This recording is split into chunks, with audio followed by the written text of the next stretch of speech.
the people. We have now a client. They have a budget reduction program. They have the yearly employee conversations, and we prepared the managers for the leadership appraisals. Mm-hmm. I said, how are you going to tell your story? I said, we have this budget. We have to explain them. Very thinker approach. Yeah. I said, but what's your story? That's a kind of a safety blanket. I did a good job. I said it the way it was, but you're not taking it into consideration. And it's my favorite dish. It's not the favorite dish of the other person. So I give you an example how you can frame the story. Mm-hmm. And you can say, okay, when you look back into last year, how our business developed, you can see this and this and that. And I'm quite happy to have this conversation, a yearly conversation with you right now. And I'm happy to talk about what's coming next. And yes, we have to even talk about the things that are not so fine in the next year, because we will face budget restriction of 10%. This is very important, because it's important for the substantial quality of the budget of the whole company, and your contribution is really needed. And as you know, I reserved a little bit of money for at least one Christmas party this year. Maybe it will not be in summer, but before Christmas, a small one.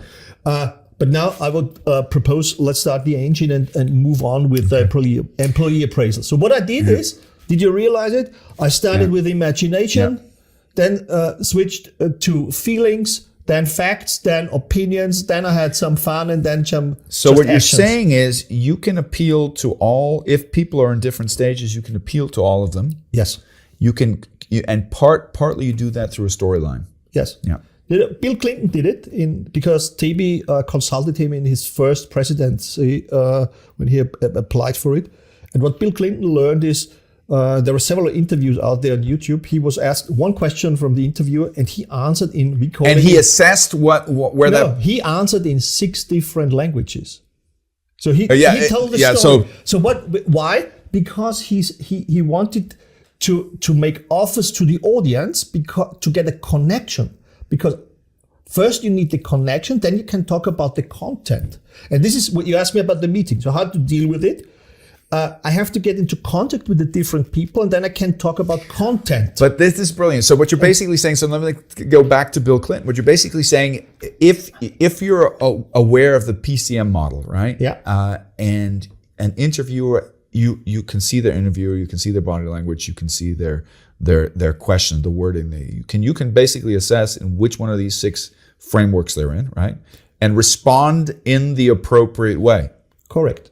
So there's one example. I had a CEO of a company. I facilitated a workshop, and I'm a base thinker, so I'm logical, organized, and I keep my time structure. And I saw that the discussion that we are leading will break up our time schedule. Mm-hmm. And I did this to the CEO. So we come back to this later with this movement. And he immediately did this and said, no, now we have to talk about this important topic. And I immediately know, okay, he's now approaching the Persister de-stress. Strong opinion. He's starting to attacking me a little bit. So this is what we call first degree de-stress.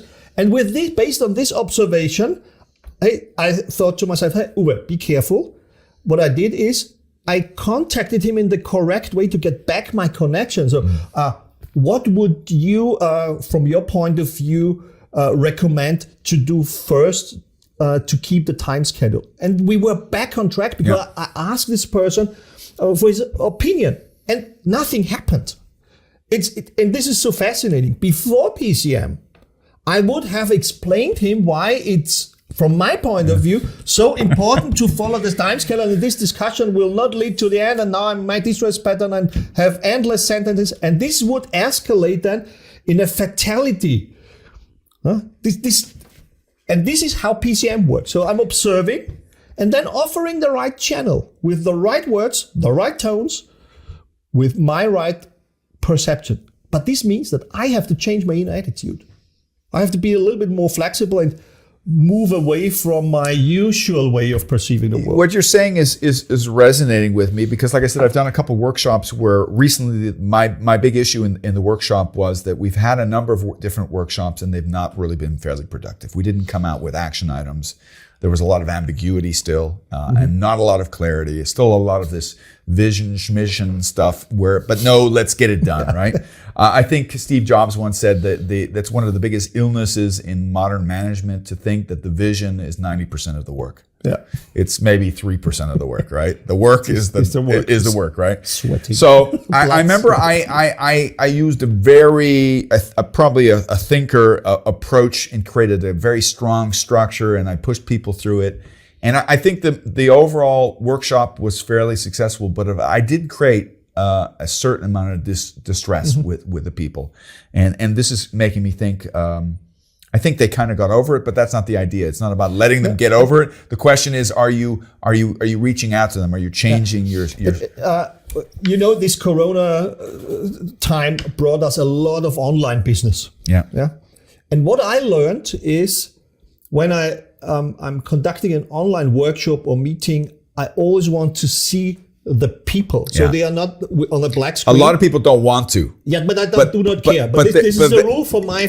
I agree with you, but they do that intentionally so they can stay anonymous. Yeah, because why I'm going to do this? Because when I'm talking, I'm throwing baits all the time.